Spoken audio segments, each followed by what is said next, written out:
Hello everyone, I'm Dr. Ramya, a consultant dermatologist from Bengaluru. So the important causes of hair damage is excessive heat styling or improper usage of products that can be harmful to the hair, improper bathing techniques like using of very hot water and rubbing vigorously during bathing, or improper towel usage like rubbing vigorously, stress, and also environmental damage.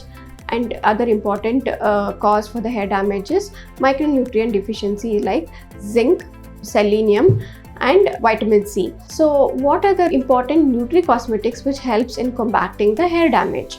The L-cysteine is an important nutricosmetic.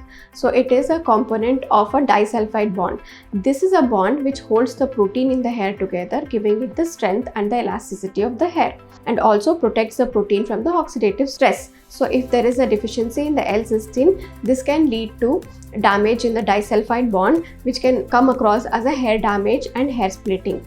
Thus, taking Nutricosmetics which are rich in zinc, vitamin C, selenium, L-cysteine could help in combating the hair damage and also result in healthier looking hair.